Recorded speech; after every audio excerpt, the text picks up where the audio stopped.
Rede Mater Dei de Saúde apresenta Compliance em Ação. Demonstrações financeiras.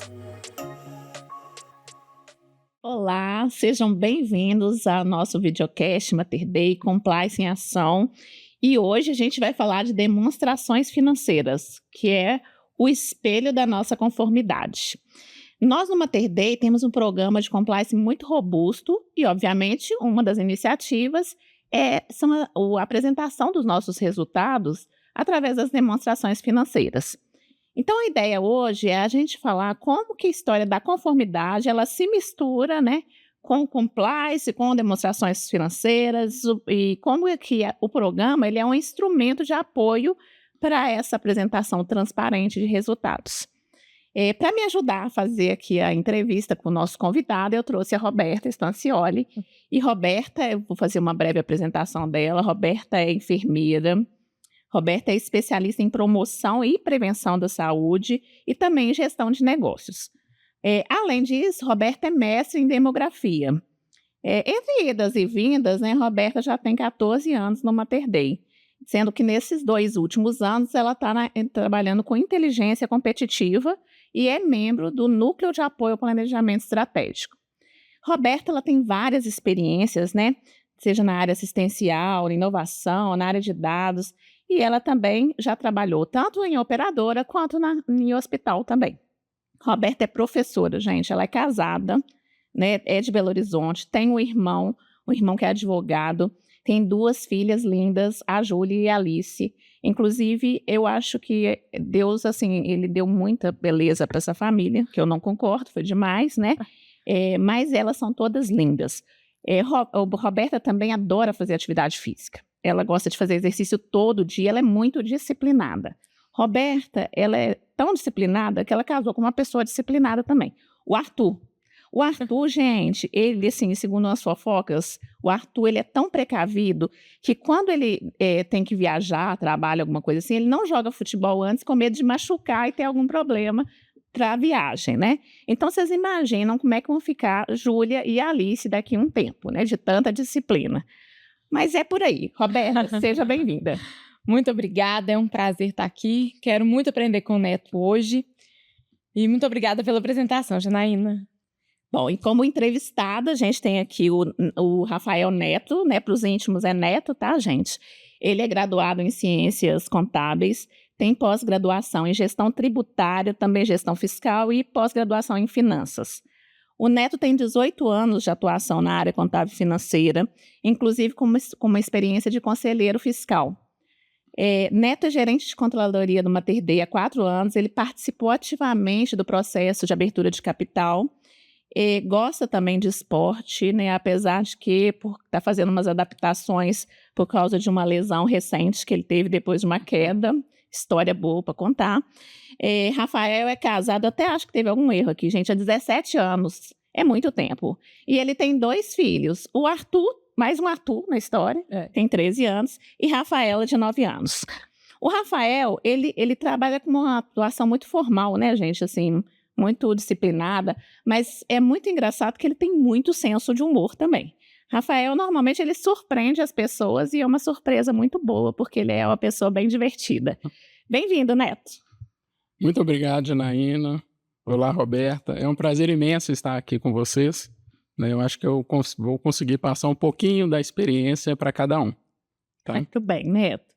Vamos falar de Rafael casado há quase 18 anos com a Rosália. Rosália, isso mesmo. Não Rosália, citar o nome, né, da esposa. Não podemos esquecer de Rosália.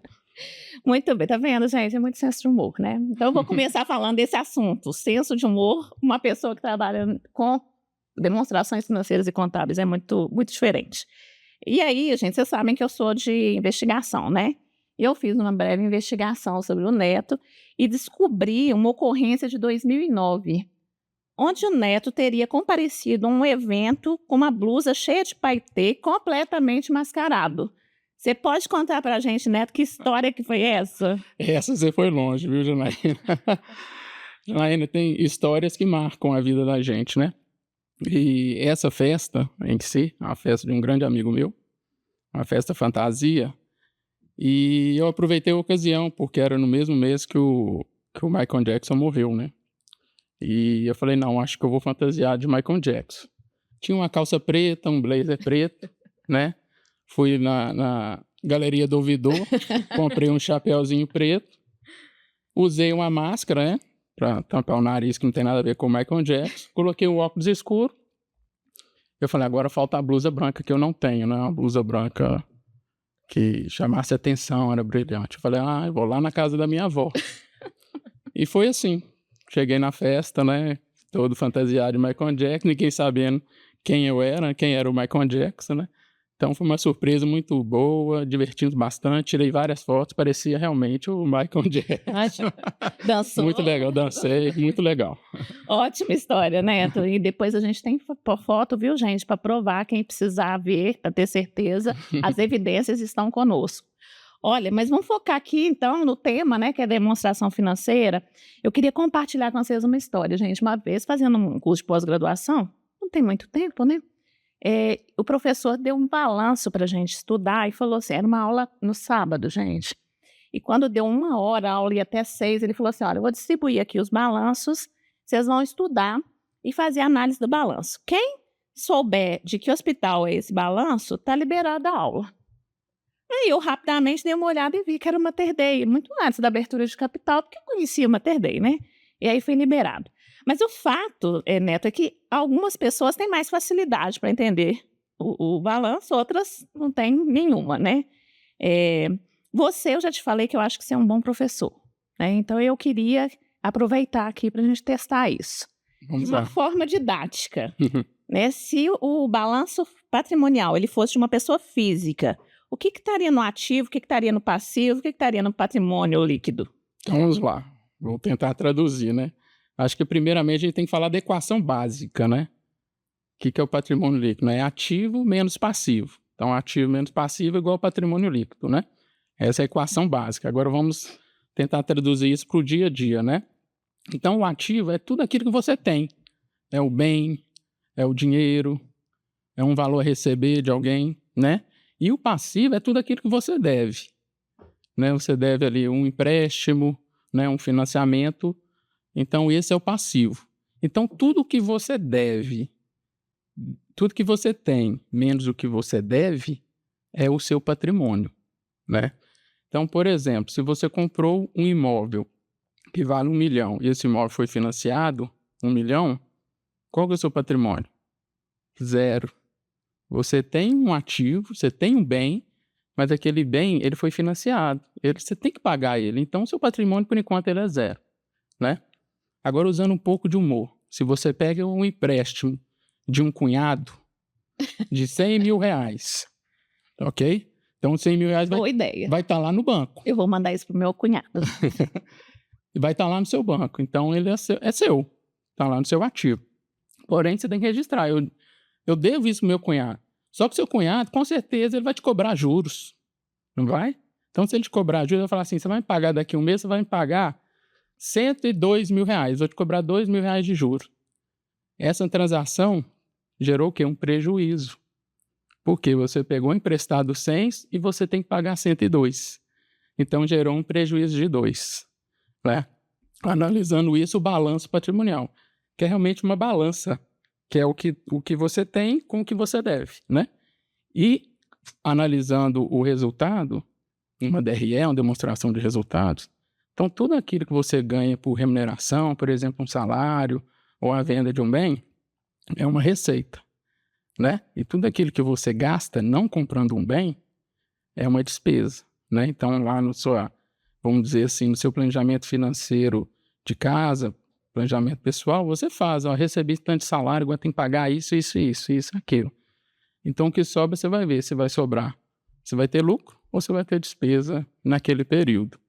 Então, é mais ou menos assim, né? O balanço patrimonial. É claro que as demonstrações financeiras é muito mais do que um balanço patrimonial, uma demonstração de resultado, né?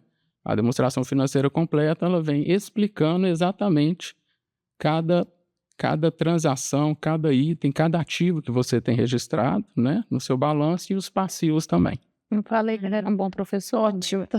Nem começou, já tô aprendendo. E deixa eu te perguntar uma coisa, Neto. A gente sabe que não existe empresa sem contabilidade, sem demonstração financeira, né? Mas isso acaba ficando um pouco escondido. Mas quando uma empresa decide abrir capital, o contador fica famoso. Tem alguma diferença quando a empresa tem capital aberto ou quando ela não tem? Tem diferença por conta do arcabouço, né, regulatório, que ele tem muito mais exigências, muito mais legislações a cumprir. Então, antes de uma abertura de capital, por exemplo, a empresa tem que ser auditada os 3 últimos anos com auditoria Big Four, né, que são as 4 maiores que nós temos no mundo, né, uma delas. Então, você tem que ter um contador muito bem preparado, com experiência, para fazer todo esse trabalho. Mas eu não digo que contador é famoso, não. Infelizmente, ainda a classe contábil ainda não tem ainda não é tão valorizado como deveria ser, sabe?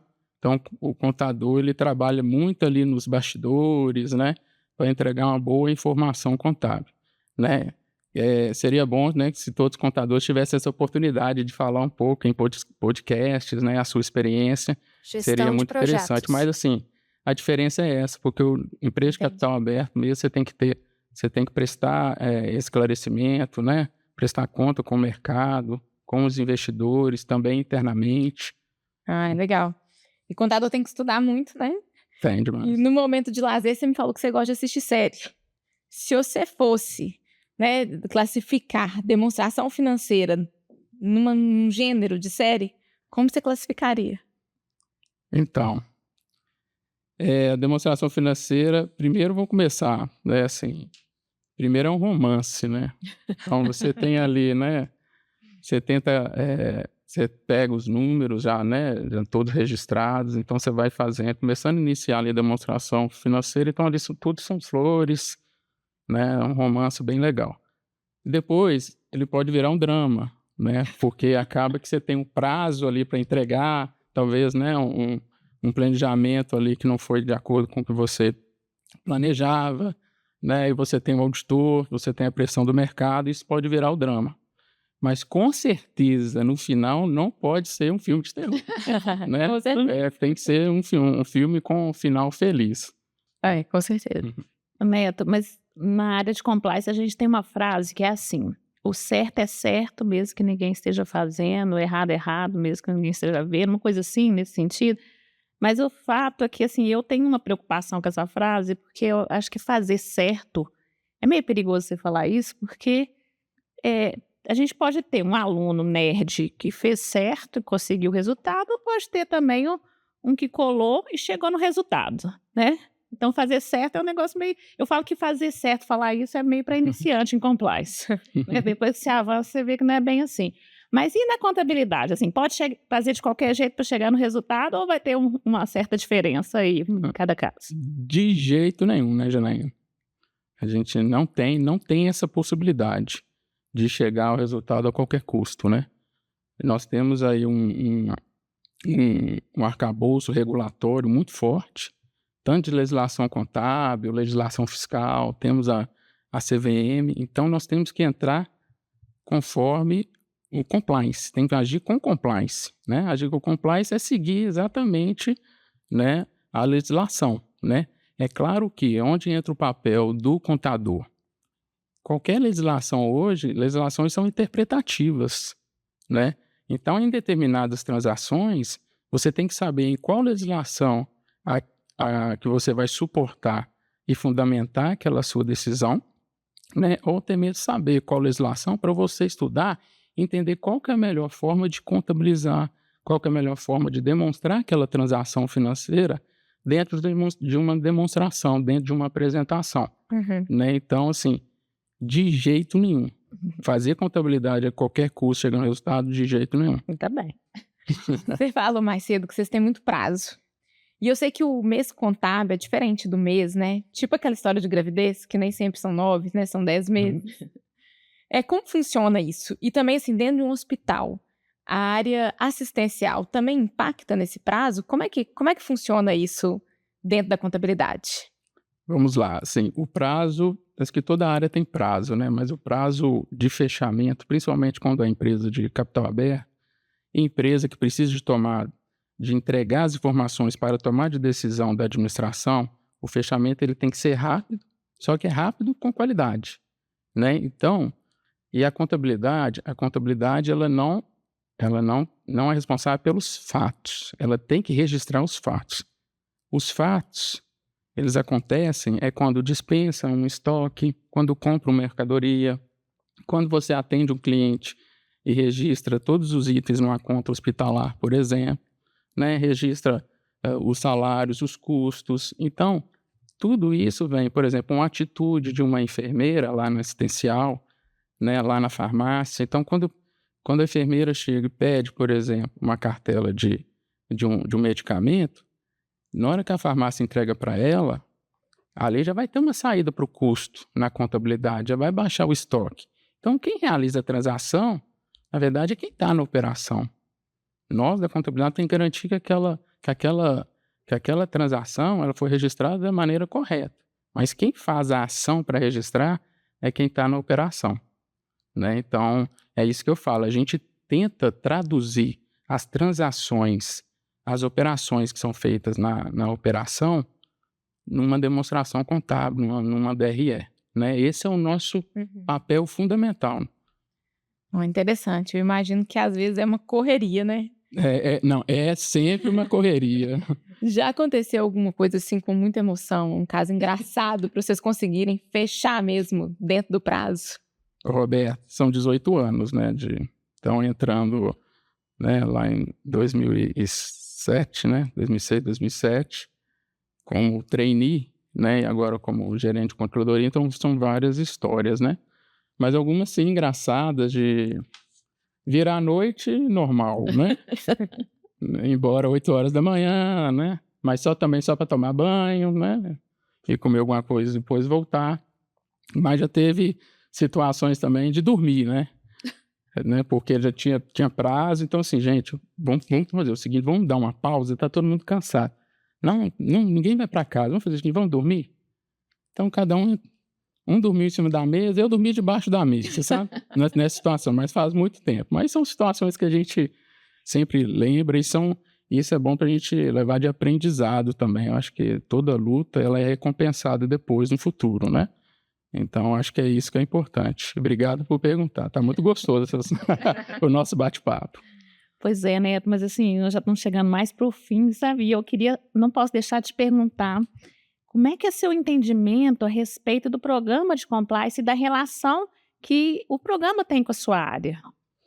Janaína, é totalmente correlacionado, sabe?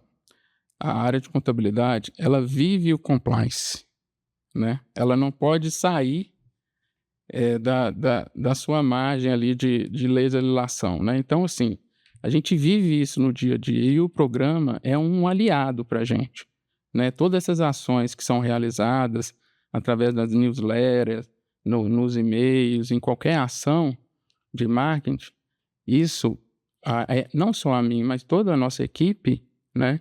Aliada em tudo aquilo que eu passo para eles, é fundamental para um bom andamento do nosso negócio. Pois é, gente. Tem que passar rápido aqui, não sei o que acontece.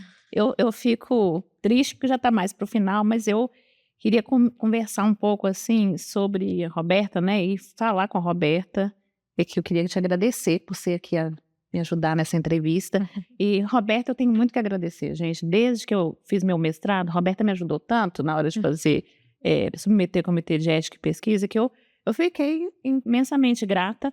E agora eu estou com a sorte de trabalhar com ela no NAP, né, que é o nosso Núcleo de Apoio e Planejamento Estratégico, e é sempre um prazer.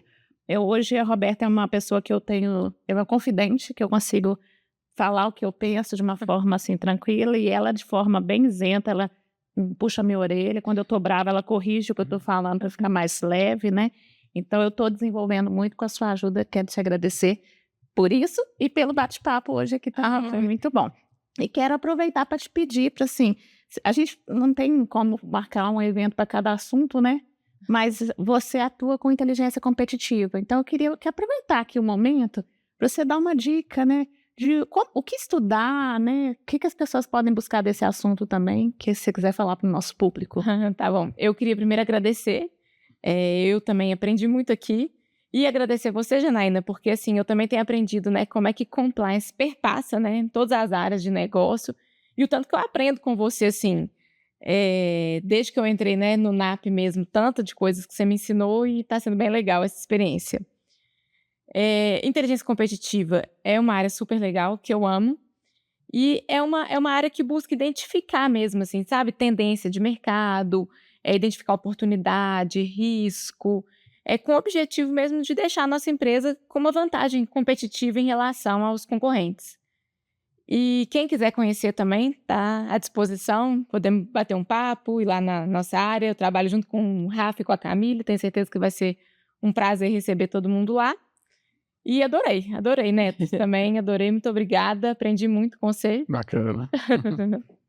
E você, Neto, assim, quando a gente conversou preparando aqui para esse momento, você falou uma coisa que me chamou muita atenção, que foi o fato, né, porque eu ficava assim, como é que o Neto sabe tanta coisa, né, porque como que ele consegue ter tanta informação? E você falou, né, que você sabe muita coisa, porque você tem um jeito aí de garantir que você tem as informações, né, e eu queria que você terminasse explicando isso e aproveitando para ensinar os gestores, né, desse seu jeito, que é um jeito super especial, é uma dica importante que eu já aprendi com você, né, e quero te agradecer também, né, por você ter participado, você é sempre muito parceiro em todos os trabalhos também, e aí eu queria que você deixasse essa dica aí para os gestores. Não, perfeito. Eu acho que, primeiro, agradecer aqui novamente. Foi muito gostoso, passa muito rápido, realmente. Eu resumi bastante as histórias, dá para a gente passar aqui boas horas aqui conversando, né? Em termos de conhecimento, a dica é sempre se atualizar, ainda mais nesse mundo nosso que as coisas acontecem muito rápido. Então, é leitura, né? O equilíbrio da vida pessoal com a vida profissional também é bastante legal para deixar a gente mais leve no dia a dia, né? Às vezes ali no dia a dia as pessoas vão falar, não, o Neto é muito sério e tal, né? Mas não, eu sou uma pessoa, né? Tô todo mundo ligado. Né? Não são duas pessoas, é uma pessoa só, mas acontece que ali no dia a dia, né, a gente tem as nossas responsabilidades e tal, e a gente tem que saber o momento certo também de fazer uma brincadeira, né, e alguma coisa assim. Então, assim, a dica que eu dou é sempre se atualizar na sua área, às vezes não só na sua área, né, por exemplo, tá vindo aí reforma tributária, então é bastante legal, né, todos sabendo, por exemplo, sobre a reforma tributária, para saber o que vai impactar no país. A gente está vendo aí a taxação que o Trump está, né, tá passando para todos os países, 25% do minério, então, assim, são situações que é bom a gente ficar sempre antenado para ter conhecimentos gerais, não conhecimento somente para a nossa área, né? Então, acho que essa é a dica, Janaína, que eu passo para todo mundo. Excelente. Gente, muito obrigada. Você que participou com a gente e ouviu nosso videocast, né? Muito obrigada. Obrigada, pessoal da comunicação e da produção aqui também que está nos ajudando. E se você gostou, você curte, compartilha, aplica no dia a dia os ensinamentos, né? Mas se não gostou também, não tem problema, manda uma mensagem que a gente melhora, vai continuar e a gente se encontra no próximo episódio. Um abraço para todo mundo. Obrigada.